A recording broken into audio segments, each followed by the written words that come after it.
Je vous propose de commencer par deux lectures. Les lectures sont un peu longues. J'ai décidé de vous plonger, pour ceux qui ne connaissent pas le roman, dans le début du roman de Delphine de Vigan. D'abord les pages 16 à 21, puis nous irons lire les pages 37 à 39 pour ensuite les comparer avec les 15 premières minutes du film.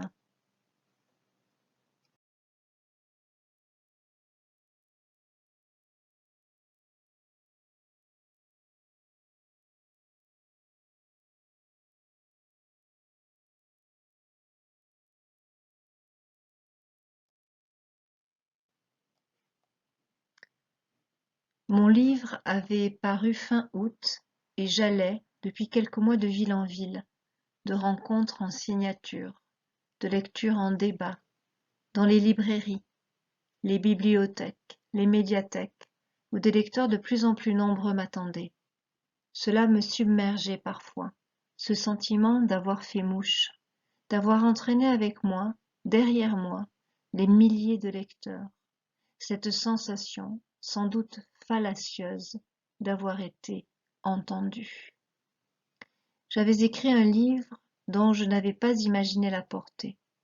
J'avais écrit un livre dont l'effet, au sein de ma famille et autour de moi, se diffuserait en plusieurs vagues, dont je n'avais pas anticipé les dommages collatéraux. Un livre qui ne tarderait pas à désigner mes appuis indéfectibles, mais aussi mes faux alliés, et dont les effets retards se prolongeraient longtemps. Je n'avais pas imaginé la multiplication de l'objet et ses conséquences. Je n'avais pas imaginé cette image de ma mère, reproduite par centaines, puis par milliers, cette photo mise en jaquette qui avait largement contribué à la propagation du texte.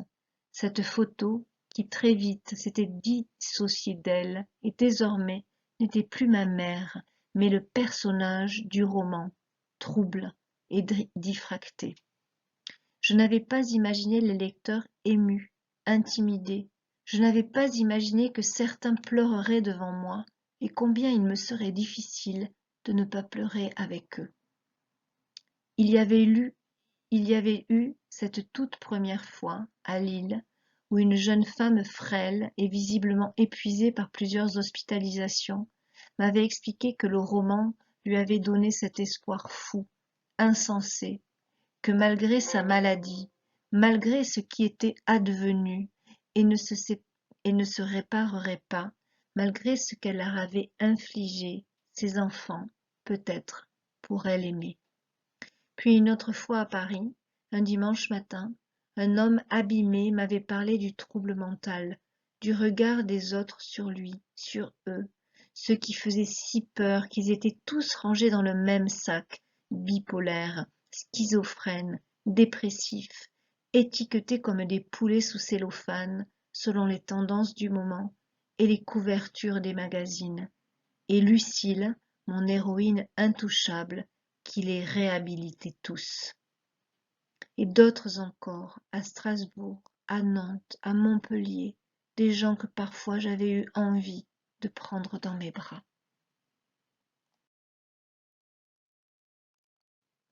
Peu à peu, j'ai dressé tant bien que mal un imperceptible rempart, un cordon sanitaire qui me permettait de continuer, d'être là, de rester à la bonne distance, un mouvement du diaphragme qui bloquait l'air à hauteur du sternum, de telle sorte qu'il forme un minuscule coussin, un airbag invisible, que j'expirais ensuite par la bouche, progressivement, une fois le danger passé.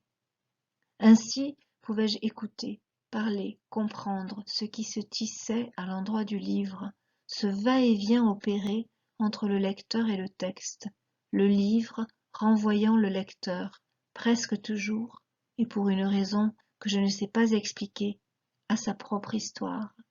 Le livre était une sorte de miroir dont la profondeur de champ et les contours ne m'appartenaient plus. Mais je savais qu'un jour ou l'autre tout cela me rattraperait. Le nombre, oui, le nombre de lecteurs, de commentaires, d'invitations, le nombre de librairies visitées et d'heures passées dans les TGV, et qu'alors quelque chose céderait sous le pas, pardon, et qu'alors quelque chose céderait sous le poids de mes doutes et de mes contradictions.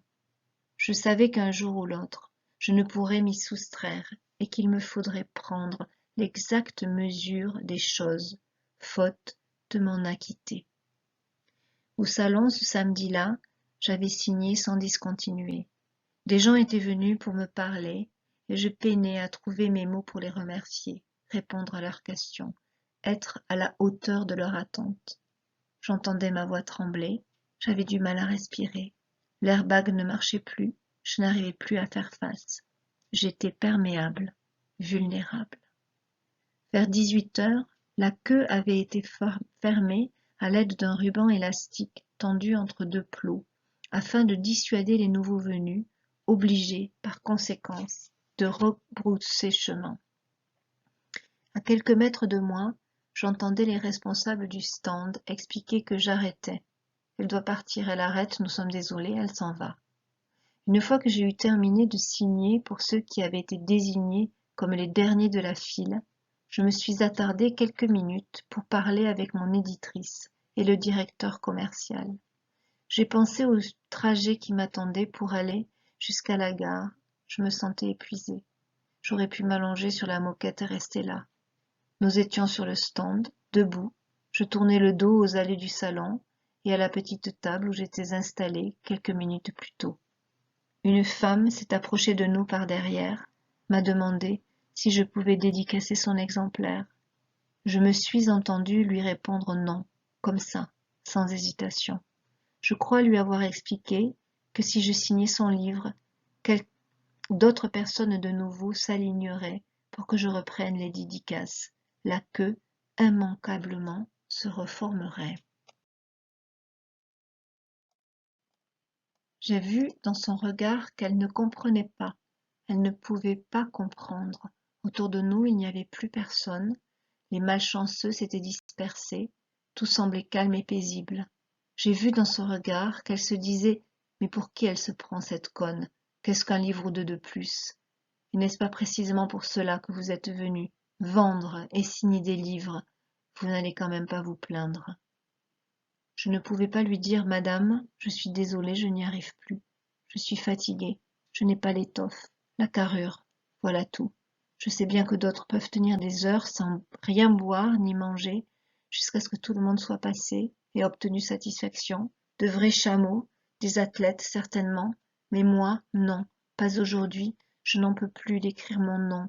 Mon nom est une imposture, une mystification. Croyez-moi, mon nom sur ce livre n'a pas plus de valeur qu'une merde de pigeon qui serait tombée par malchance sur la page de garde. Je ne pouvais pas lui dire « Si je dédicace votre livre, madame, je vais me fendre en deux. Voilà exactement ce qui va se passer, je vous préviens. Écartez-vous, tenez-vous à bonne distance. Le minuscule fil qui relie les deux moitiés de ma personne va se rompre, et alors je vais me mettre à pleurer, et peut-être même à hurler, et cela risque d'être très embarrassant pour nous tous. » J'ai quitté le salon, ignorant le remords qui commençait à m'envahir. J'ai pris le métro à la porte de Versailles, la rame était bondée, j'ai trouvé malgré tout où m'asseoir. Le nez collé à la vitre, j'ai commencé à rejouer cette scène m'est revenue, une première fois, puis une autre encore. J'avais refusé à cette femme de signer son livre alors que j'étais là, en train de discuter. Je n'en revenais pas. Je me sentais coupable, ridicule, j'avais honte. J'écris cette scène aujourd'hui avec ce qu'elle contient de fatigue et de trop-plein, car je suis à peu près sûre que si elle n'avait pas eu lieu, je n'aurais pas rencontré elle. Elle n'aurait pas trouvé en moi ce terrain si fragile, si meuble, si friable.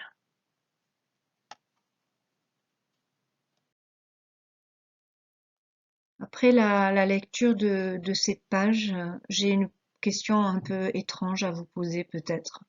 Peut-être une question qui n'est pas très pertinente, je ne sais pas. Mais en tous les cas, je vous la pose et puis on en discutera au prochain cours en visio. On sait que le livre précédent de Delphine de Vigan, Rien ne s'oppose à la nuit, s'inspire de la vie de sa mère et de la jeunesse de l'autrice. On sait aussi que d'après une histoire vraie, pose la question de la frontière entre le réel et la fiction, entre celle qui sépare l'écrivain et ses personnages. Ma question est, qu'est-ce qui pourrait être, selon vous, dans ces pages que nous venons de lire, de l'ordre du vécu et de l'ordre de la fiction? Est-ce que vous le sentez? Est-ce que vous avez une idée? Ou finalement, ma question n'est pas très pertinente?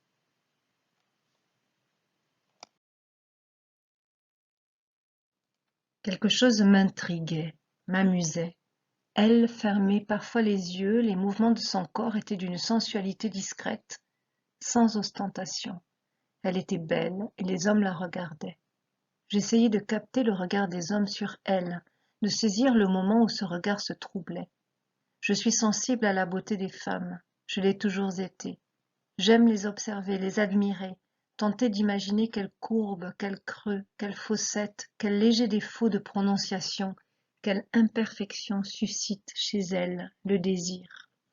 Elle dansait, presque immobile, son corps ondulait doucement, en rythme, épousait chaque note, chaque nuance. Ses pieds restaient maintenant collés au sol et ne bougeaient plus. Elle était une tige, une liane, soumise au souffle, à la cadence, et c'était très beau à voir. Plus tard, sans que je puisse aujourd'hui établir de lien entre ces deux moments, nous nous sommes retrouvés, elle et moi, assises à la table de la cuisine devant une bouteille de vodka. Entre-temps, je crois me souvenir que des gens que je ne connaissais pas étaient venus me parler. J'avais passé un moment avec eux et puis elle m'avait tendu la main pour que je revienne danser. J'avais perdu de vue Nathalie. Peut-être était-elle rentrée chez elle. Il y avait beaucoup de monde et l'ambiance de la fête était joyeuse. Je ne sais pas comment j'en suis venue à parler à elle de la femme du salon du livre, de ce remords, un arrière-goût amer qui ne m'avait pas quittée. Je n'arrêtais pas de repenser à cet instant, à ma réaction. Il y avait dans cette scène quelque chose qui me révoltait, qui n'était pas moi. Je n'avais aucun moyen de rattraper cette femme, de lui présenter mes excuses, de signer son livre. Cela avait lieu, cela s'était joué, et il n'y avait aucune chance de revenir en arrière. Au fond, ce qui vous inquiète, ce n'est pas seulement que cette femme ait été blessée, qu'elle ait peut-être parcouru des kilomètres pour venir vous voir, laisser ses enfants à sa sœur, qu'elle se soit disputée avec son mari parce qu'il avait prévu d'aller faire des courses et ne comprenait pas pourquoi elle tenait tant à vous rencontrer. Non, ce qui vous hante, c'est que cette femme puisse maintenant ne plus vous aimer. Sa voix était douce, sans ironie. Peut-être, ai-je admis. J'imagine que ça ne doit pas être simple, ce moment dans lequel vous vous trouvez. Les commentaires, les réactions, cette lumière soudaine. J'imagine qu'il doit y avoir un risque d'effondrement. J'ai tenté de minimiser, il ne fallait pas non plus exagérer. Elle a repris. Il n'empêche que vous devez parfois vous sentir très seule, comme si vous étiez toute nue au milieu de la route, prise dans les phares d'une voiture. J'ai regardé elle, sidérée. C'est exactement comme ça que je me sentais, toute nue au milieu de la route, et dans ces termes précis que je l'avais formulés quelques jours plus tôt. À qui avais-je confessé cela? À mon éditrice? À un journaliste? Comment elle pouvait-elle employer exactement les mots que j'avais utilisés? Mais l'avais-je seulement dit à quelqu'un? Encore aujourd'hui, j'ignore si elle reproduisait ce soir-là des propos qu'elle avait lus ou qui lui avaient été rapportés, ou si elle les avait réellement devinés. Je devais me rendre compte assez vite que elle avait un sens inouï de l'autre, un don pour trouver les mots justes, dire à chacun ce qu'il avait besoin d'entendre. Elle ne tardait jamais à poser la question la plus pertinente ou à prononcer la remarque qui montrait à son interlocuteur qu'elle seule était en mesure de le comprendre et de le réconforter. Elle savait non seulement identifier au premier coup d'œil l'origine du désarroi, mais surtout cerner cette faille, si enfouie soit-elle, que chacun de nous abrite. Je vous propose maintenant de comparer les pages que nous venons de lire et même les pages du début avec les